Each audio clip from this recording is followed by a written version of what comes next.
My next guest takes on Alex Black at LFA 3 coming up here on February 10th. Ton Lee joins me here on the program. Ton, how are you? Doing great, man. How are you? I'm doing well, and we were kind of joking about it off air. You got a very interesting name. How often do people mispronounce your name, and what are some of the sayings you've heard? All the time, man. People add letters, take letters out, switch them out. I've got thanks, thong, tran, all kind of stuff, man. So I'm used to it. No big deal at all.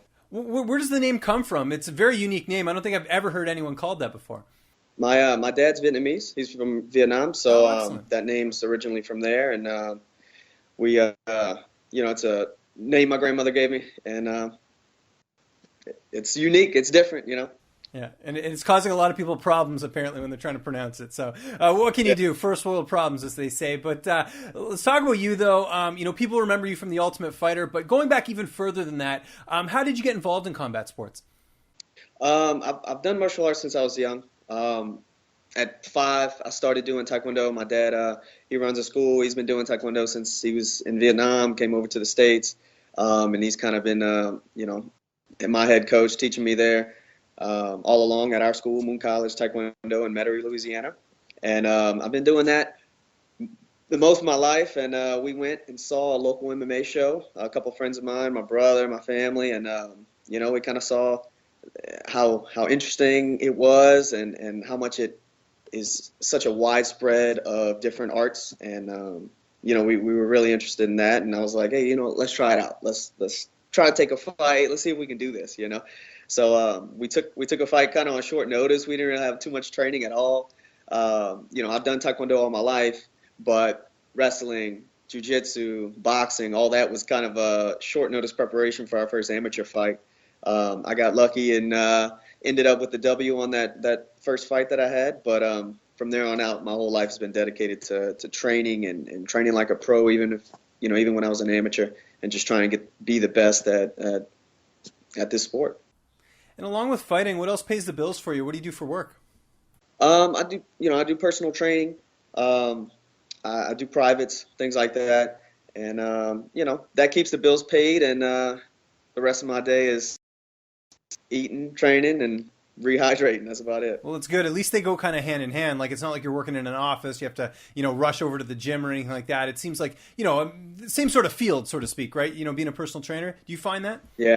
Being in the gym, it's great, man. I used to do, full-time jobs, and it's tough training. You rush to the gym after work, you rush to the gym, then rush back to work, or lunch breaks, before work, after work, all that stuff. So this has opened up my schedule so much more, allowed me to really hone in and dedicate my entire life to just eat, sleep, and train. Mentioned off the top, you were on season 22 of The Ultimate Fighter. How's that experience for you? Some guys love The Ultimate Fighter. Some guys hate it. Where do you sort of fall on that scale? I love the show. Love the guys that worked on the shows behind the scenes. Those guys were awesome. The guys on the teams with me, the guys in the house were great guys too. No hard feelings with any of those guys. The experience itself was a little rough. No internet connection, no music, no TV, being isolated for 6, 7, 8 weeks, whatever it was. A little rough. I'm a big family guy. I'm always with my family every night. It's tough to be away, but it's definitely worth what you go in there for. So, you put all that to the side, get focused, and do your best. So the experience was great. There's no denying that. Being around those guys, being around all the guys from the UFC, seeing different ways people train, being under Faber and his team training-wise, seeing McGregor, the way he approached training. So it was a great experience, So if you could do it again, if a similar opportunity was presented to you, would you do it again? Yeah, because my eye's always on the prize, it's definitely worth the end result. If they told me I'd be taking local fights and doing all this stuff, and hey, do you want to go to the house? No, hell no, definitely not. Yeah. But it was for what it's for, no doubt. It's always worth that. And you mentioned you got along with a lot of people on the show. Was there anyone in particular that you really bonded with on the show, or anyone that you still keep in touch with from the show since it finished airing? Yeah, I keep in touch with a bit of the guys. Wish Jason good luck on his recent fight with the UFC. Trained with Chris Gritzmacher, who has a fight coming up soon. And I cornered Ryan Hall, the winner of the season. Um, Yep, and I just got back from training with him at 50/50 Gym in Virginia for about 2 weeks. I go there almost every month.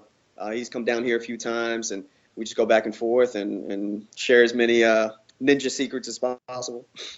Awesome. Well, no, that's good. That's good. You got a lot out of it. You made some nice friends. You gained the experience of going there, and also the mental side of it of being in a house where you're isolated. So you definitely got a lot out of that show, which is great to hear. Now, most people, if they want to go to the UFC, they go on the Ultimate Fighter. They win the show or they do well on the show, they get signed to the UFC. The second best option, it's signing with an organization like LFA, the number one developmental promotion in the world right now. How did this deal come together, and how excited were you just knowing that this is such a big promotion? Yeah, when they reached out to me to kind of get this fight going, I was super excited, really excited. I've known about Legacy and RFA and obviously the merger coming together for a long time. Those guys, from everything I've heard, are great to work for, great to work with. They put on excellent shows, so I'm excited to be a part of that and run through these guys and show everybody what I got, so I can bring as many people to watch this event as possible and keep moving on up on the ranks. Now, is this your first time fighting on Access TV? It is. Excellent. And I know you've been on the Ultimate Fighter, so that's a pretty big stage. But still, Access TV for the regional scene, that's the place you want to be. It must be pretty nice, being able to tell family and friends, hey, you can watch me on Access TV when I fight. For sure. This one's a little further from home. It's about a 3-hour drive for me. So my fights that are in New Orleans, we always bring a huge crowd. So I'm looking to still bring a big crowd out to Lake Charles, but the rest of the guys who can't make it are definitely going to tune in, no doubt. Excellent. We talked about Alex Black off the top, your opponent. He's 11-4. How do you see yourself matching up against him? Right now where I'm at in my game, I'm very confident no matter where the fight goes. He's a great fighter. He comes out. He's got some skills that are unique and different. I like the matchup. I think our footwork is going to be a big part of this fight. Being able to maintain and control whether we get close, far, wherever I want the distance at the time. And I'm really confident in the team that I got behind me here in New Orleans at Mid City MMA. Obviously, my father's school, Moon College Taekwondo in Metairie, and working with Ryan Hall on a regular basis for the last year and a half, 2 years at 50/50 in Virginia with him. So my corner and I are very confident in this fight, and we're ready to show you guys what we got. So what's your official prediction for this fight? February 10th, how do you see this fight ending?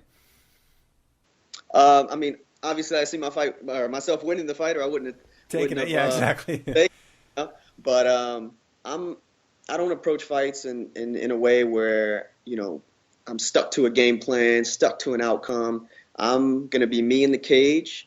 He's going to be him in the cage, and I'm going to make sure that the way we process the fight, the way we fight smart, train smart, comes out. I'm going to show you guys, what I am, who I am as a fighter, as a complete fighter, and we're going to come out with the W. That's what we're looking for. What do you like doing on your downtime when you're not training and competing? What's that? No, no, you're hanging out with family. I'm a big family guy. I love to stay at home. We train. We go out. Jet skis, 4-wheelers, that kind of thing. But nothing too crazy. We like to stay busy in the gym until we're done with. When I'm retired and a little older, then we'll have a little bit more fun. You mentioned you're from New Orleans. I went there last year. I loved it. I definitely want to go back at some point. What is something about New Orleans that people maybe don't know that's a really great thing to do if they head out to New Orleans? New Orleans is great. It's unique. It's different. It's got its own feel to it. One thing that I do like is that no matter how long you've lived here, you can always be a tourist in your own city, which is kind of cool. You can't say that about a lot of cities, and you can always go around, find something to do. Walk around the quarter. We've got Mardi Gras coming up. Like, it's very, very different and unique. And I think that's why I call it home. That's why I like it. Excellent. Well, we're certainly looking forward to this fight. LFA 3 coming up here February 10th, live on Access TV. Thanh, really appreciate you taking the time, man. Where can people find you on social media? If you got any thank yous or shout outs, the floor is yours, man. All right. I appreciate that. You guys want to find me on Facebook. It's Thanh Lee MMA. That's my fighter fan page. That's also my Twitter account. I'm mostly on Instagram and Snapchat. It's Fresh Lee. I'll make sure we get that out there. You can search Thanh Lee MMA, and you'll also find that. I want to give a shout out to Mid City MMA, my home gym here, Moon College Taekwondo, my home gym here, and 50/50 in Falls Church, Virginia, Ryan Hall. Thank you guys so much for everything you've done and supported my camp and making me the fighter I am today. And